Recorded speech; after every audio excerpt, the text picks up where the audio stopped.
तो पहले आती है meiosis first. Again it is divided into 4 stages just as we find in mitosis. What are the stages? Prophase first, metaphase first, anaphase first, telophase first, and they occur in a sequence. Prophase first is of the longest duration, बहुत लंबी चलती है prophase first, और ये भी बड़ी complicated है, complex है, क्योंकि ये भी फर्दर 5 फेजेस में डिवाइडेड है. Leptotene the first phase, then zygote, after that pachytene occurs, then diplotin stage, and finally diakinesis stage occur. These are the 5 stages or phases found in prophase first. Leptotene, zygote, pachytene, diplotin, diakinesis. Cell cycle की S phase बीत चुकी है. इसका मतलब chromosome doubling हो चुकी है, chromosome material double हो गया है, और उसके बाद शुरू हो रही है मियोसिस, यानी कि पैकेटीन 1 यानी कि लेप्टोटीन, पहली स्टेज ऑफ प्रोफेज फर्स्ट. इसके फीचर्स, क्रोमेटिन मटेरियल जो होता है, क्रोमेटिन यानी कि थ्रेड लाइक स्ट्रक्चर्स, वो कंडेंस होने लग जाते हैं और now become rod shaped and called chromosomes. ऐसा कैसे होता है? क्योंकि दे लूज वाटर, उनमें से पानी निकलता है, लूज करते हैं वो पानी को, और ऐसे में वो श्रिंक होने लग जाते हैं, उनका कंडेंसेशन होता है और वो रॉड शेप्ड बन जाते हैं, यानी हमें क्रोमोसोम नज़र आने लगते हैं. एक तो ये फीचर है. दूसरा, इस स्टेज में क्रोमोसोम्स क्योंकि वो थिक हो गए तो लाइट माइक्रोस्कोप में नज़र आने लग जाएंगे हमें, और न्यूक्लियर मेम्ब्रेन टूटने लग जाती है. ये इसकी पहचान है. The nuclear membrane starts breaking up, disappearing. Same way the nucleolus, can you see this round body nucleolus, it also starts disappearing, disintegrating. Centrioles, the paired structures, ये भी आपको पता डबल अप हो चुके थे, और ये इनका एक पेयर जाने लगता है दूसरे पोल की तरफ. Next stage of prophase first, zygote. इसमें क्या होता है भाई? In this stage homologous chromosomes, जैसे आप देख रहे हो कैपिटल ए बनाया मैंने, एक क्रोमोसोम ये वाला पड़ा हुआ जैसे कहीं है, न्यूक्लियर मेम्ब्रेन के अंदर, न्यूक्लियस के अंदर पड़ा है, और इसी का एक हम शक्ल भी है कहीं ना कहीं न्यूक्लियस के अंदर पड़ा हुआ. अगर ये लंबा है तो ये भी लंबा होगा बराबर. इसी तरह जैसे बी और बी बनाया मैंने, देखो कैपिटल बी और स्मॉल बी, ये जो जोड़े हैं ना, इनको बोलते हैं homologous pairs, homologous chromosomes, homologous pairs. ठीक है भाई, केवल 2 ही पड़े हुए हैं ये, ए और बी? नहीं, ये तो हमने अपनी कन्वीनियंस के नाम पे खाली 2 लेके बैठ गए हैं, क्योंकि फिर कितने बनाओगे, चित्र में बहुत बनाना फिर कॉम्प्लिकेटेड हो जाता है. ह्यूमन बींग्स में कितने हैं? 23 ऐसे जोड़े हैं, A B B C C D D ऐसे करके 23 बनाओगे, तब जाके मनुष्य का एक सेल के अंदर का वास्तविक नज़र आएगा चित्र. ठीक है, लेकिन हम ये सिंप्लीफाइड बना रहे हैं, केवल 2 ही जोड़े बना रहे हैं. ए और ए को ले लिया, कैपिटल बी और बी को ले लिया. ये हैं होमोलोगस पेयर्स. तो आप देख रहे हो zygote में ये पहले दूर पड़े थे, इधर उधर रैंडमली पड़े थे, ये धीरे धीरे पेयर करने लग जाते हैं. इस पेयरिंग को बोलते हैं साइनेप्सिस फॉर्मेशन. साइनेप्सिस फॉर्मेशन बोलते हैं इसको. और अब ये जो आप देख रहे हो 1 पड़ा है, ये आर्म, ये सेकंड आर्म दिख रही है, थर्ड आर्म, फोर्थ आर्म, क्योंकि ऐसे 4 आर्म्स दिखाई देती है ना पास पड़ी हुई, तो ये ऐसा लगता है जैसे टेट्राएड पड़े हैं, तो इनको बोलते हैं टेट्राएड्स. 4 टांगों वाले से हो गए ना, तो टेट्राएड्स टाइप का लुक देते हैं, तो इनको टेट्राएड्स बोल देते हैं. ये जो ये पड़े हैं, ये एक टेट्राएड है. कोई और टेट्राएड दिख रहा है आपको? हाँ, एक और भी है, ये वाला, ये भी एक पूरा एक टेट्राएड है. तो टेट्राड्स आर फॉर्म्ड हेयर। तो अगर मैं ये एक क्रोमोसोम दिखाती हूँ यहाँ पे बना हुआ, समझ लो कैपिटल ए बना दिया, तो ये जो क्रोमोसोम है ये बाइवेलेंट भी कहलाता है। Another name for this four armed structure chromosome is bivalent. तो दो बाइवेलेंट्स इकट्ठे आ जाते हैं जाइगोटीन में, हम ऐसा भी कह सकते हैं, यानी कि tetrads are produced in zygotene. क्योंकि ये चार चार टांगे सी लगती हैं, आर्म्स हैं जो इकट्ठी, 1 2 3 4 आर्म्स इकट्ठी नजर आने लग रही है ना, तो टेट्राड है। नहीं तो सिंगल सिंगल अगर इसको क्रोमोसोम को देखो तो ये बाइवेलेंट्स, दो बाइवेलेंट्स इकट्ठे पड़े हुए हैं, पास पास आ गए हैं, पेयरिंग हो गई है। पैकिटीन, a very important phase of prophase first. Here, crossing over is the main feature, salient feature. Crossing over का मतलब क्या होता है?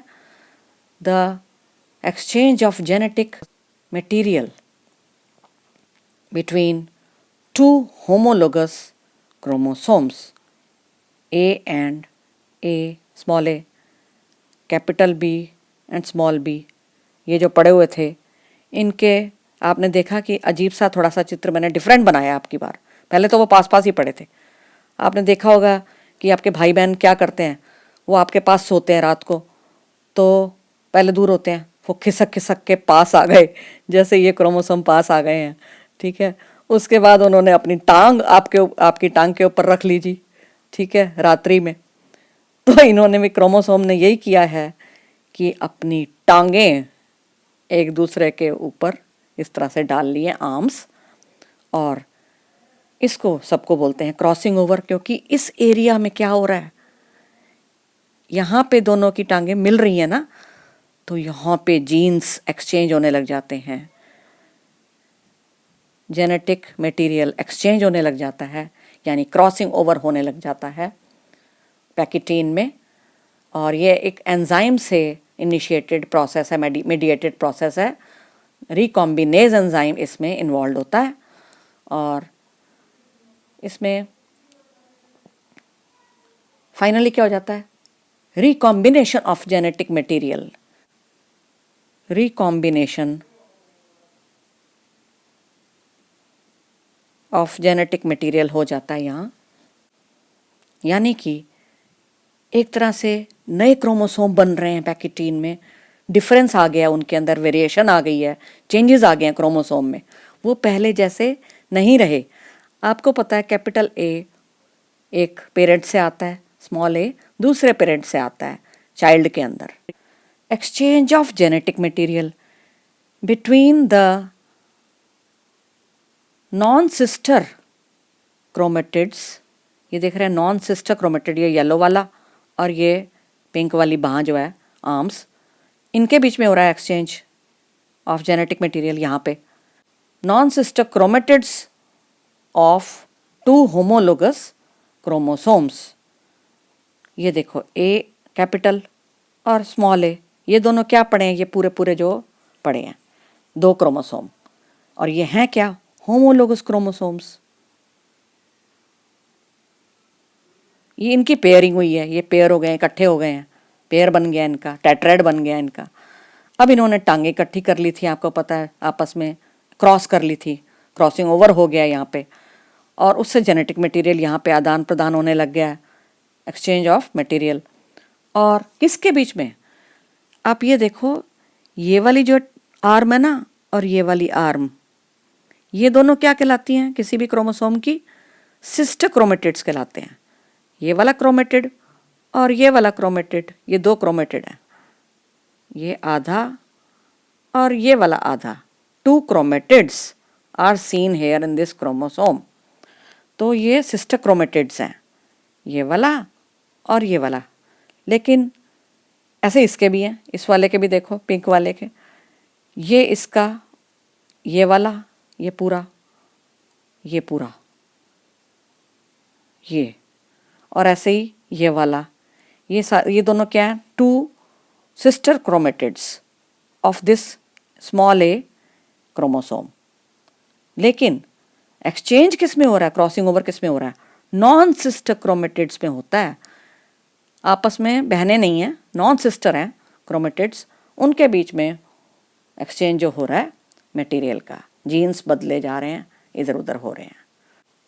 आपने देखा है कि मैंने न्यूक्लियस में क्रोमोसोम्स बनाए हैं, जो उनको नंबर दिए हैं जी, हमने ए बना दिया, capital A, capital B, small A, small B, capital C, small C, इस तरह के बहुत सारे होते हैं, मैंने आपको बताया।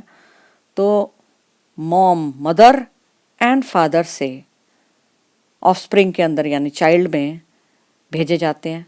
जैसे मॉम से आया अगर कैपिटल ए, तो डैड से आया स्मॉल ए, इस तरह करके जो जोड़े जोड़े फाइनली चाइल्ड में बन जाते हैं।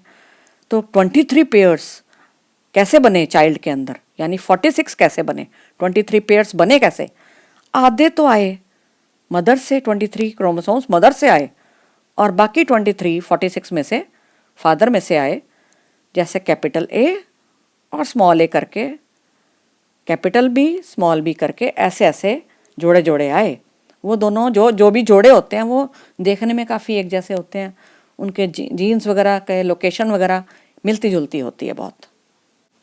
प्रोफेज फर्स्ट की ही नेक्स्ट स्टेज है डिप्लोटीन, जिसमें रिकॉम्बिनेंट्स यानी क्रोमोसोम्स, होमोलोगस पेयर्स जो पेयर्ड अप हैं, इकट्ठे हो चुके हैं, नज़दीक पड़े हैं एक दूसरे के, उनके टांगें अलग होने लग जाती हैं, सेपरेट आउट होने लग जाती हैं, धीरे धीरे दूर होने लग जाती हैं, एक दूसरे को छोड़ने लग जाती हैं। और ये जो कांटे कांटे से आपस में क्रॉसेस दिख रहे हैं ना, ये जो मैं ये बिंदी से दिखाया है, ये जो है ये कियास्मेटा कहलाता है। जहाँ पे दोनों की टांगें बिल्कुल मिल रही हैं, ये पॉइंट जो है, point of exchange of genetic material is called chiasmata. तो कियास्मेटा नज़र आते हैं हमारे को, और एक्स शेप्ड क्रोमोसोम्स नज़र आते हैं डिप्लोटीन में। क्रॉसिंग ओवर एंड ख़त्म हो रहा है, लेकिन हमें क्रॉसेस दिखने लग रहे हैं। The last stage of prophase first, diakinesis, इसमें टांगें बिल्कुल ही अलग अलग हो जाती हैं। क्रोमोसोम्स, होमोलोगस क्रोमोसोम्स में सेपरेशन शुरू हो जाता है। टर्मिनलाइजेशन ऑफ कियास्मेटा कहते हैं इस स्टेज की पहचान, मार्क ऑफ दिस स्टेज। कियास्मेटा ख़त्म होने लग जाते हैं कियास्मेटा, और क्योंकि क्रोमोसोम्स की टांगें एक दूसरे से सेपरेट आउट होने लग जाती हैं, आर्म्स, जिसको आर्म्स बोलते हैं। और इसमें न्यूक्लियोलस पूरी तरह से डिसअपीयर हो जाता है, न्यूक्लियर मेम्ब्रेन डिसअपीयर हो जाती है, और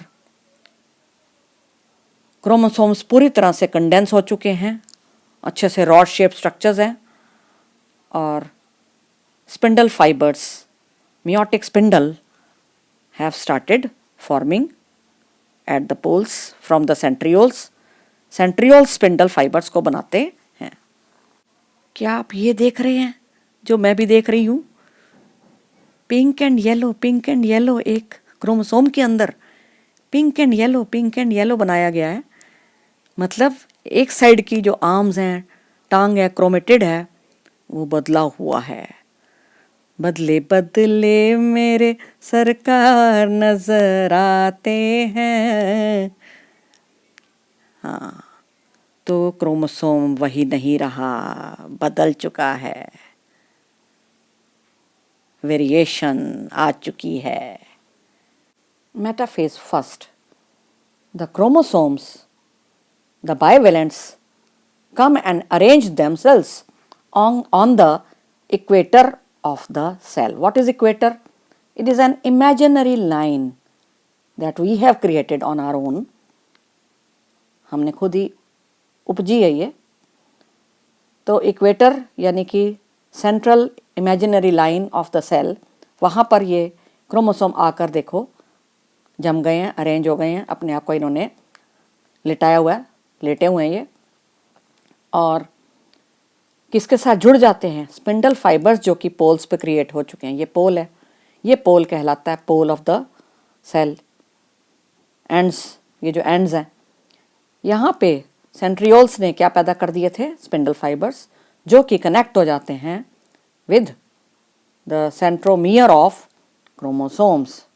homologous chromosomes के साथ spindle fibers जुड़ जाते हैं. Anaphase first is marked by the separation of homologous chromosomes. जैसे कैपिटल A और स्मॉल a पहले तो इकट्ठे पड़े थे ना, नज़दीक नज़दीक पड़े थे, अब ये दूर दूर होने लग जाते हैं एक दूसरे से और चलने लग जाते हैं. क्या ये खुद चल रहे होते हैं? नहीं, स्पिंडल फाइबर्स खींच रहे होते हैं, उनको खींच रहे होते हैं, शॉर्टन अप हो रहे होते हैं. आपको पता है वो स्ट्रेचेबल है, प्रोटीन से बने हुए हैं स्पिंडल फाइबर्स, तो उनके स्ट्रेच वगैरह होने से या श्रिंक वगैरह होने से ही मूवमेंट होती है क्रोमोसोम्स की. और क्रोमोसोम्स चल पड़े हैं कहाँ? पोल की तरफ, ऑपोजिट पोल्स की तरफ क्रोमोसोम्स जा रहे हैं, जाने लग रहे हैं. ये देखो आपको दिख रहा है, ये क्रोमोसोम, ये एक क्रोमोसोम है ये जो पड़ा हुआ है, और ये जा रहा है कहाँ? अपने गंतव्य की तरफ, इधर पोल की तरफ. तो इस तरह से होमोलोगस क्रोमोसोम्स जा रहे हैं, लेकिन इनकी आर्म्स तो सारी है ना. हाँ, मक्खी की तरह ऐसे ऐसे दिख रहे हैं, देखो जैसे मक्खियाँ हों. और ये इनकी आर्म्स हैं, 4 आर्म्स नज़र आ रही हैं आपको, यानी 2 क्रोमेटिड्स हमें नज़र आ रहे हैं. और आगे कौन है, इनको लीड कौन कर रहा है? सेंट्रोमियर. फ्रंट लाइन पे है आगे सेंट्रोमियर, पीछे हैं टांगे, आर्म्स जो फॉलो कर रही हैं उसको. इस प्रकार मूवमेंट हो रही है, पोल के तरफ जाने की तैयारी है. एनाफेज के बाद आपको पता है टीलोफेज आती है. तो this is the diagram of the early telophase first. इसमें पोल्स दिख रहे हैं, 2 ऑपोजिट पोल्स, और chromosomes have reached the poles. वो पहुंच चुके हैं क्रोमोसोम्स, देखो. और nucleolus starts appearing again. nuclear membrane starts appearing again here. इस तरह से spindle fibers start disappearing, vanishing. Late telophase first का डायग्राम, इसमें आप दिखा सकते हैं न्यूक्लियस पूरे पूरे 2 पड़े हुए. एक सेल के अंदर हमें माइक्रोस्कोप के नीचे 2 न्यूक्लियाई नज़र आने वाले हैं. How strange, fantastic. और हर न्यूक्लियस में हमने दिखा दिए हैं, देखो 2 क्रोमोसोम पड़े हुए, ये भी 2 क्रोमोसोम पड़े हैं. और सेल मेम्ब्रेन है बाहर, ये सारा साइटोप्लाज्म है. न्यूक्लियोलस नज़र आने लग रहा है अब हमारे को क्लियरली, क्योंकि बन चुका है. और न्यूक्लियर मेम्ब्रेन क्लियरली नज़र आ रही है, nuclear membrane.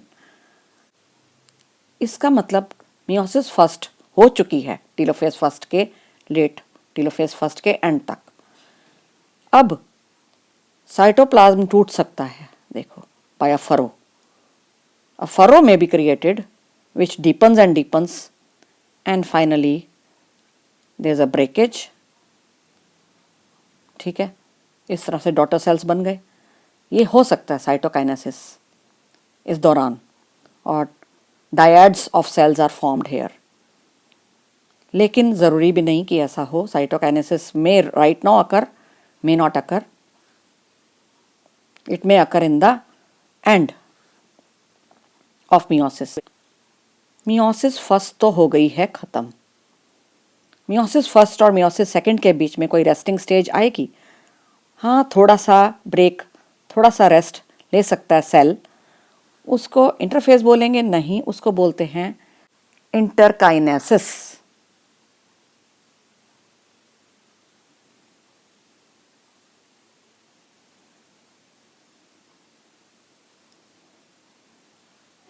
This may be there, this may not be there, it may be very short stage. Interkinesis, interval between meiosis first and meiosis second.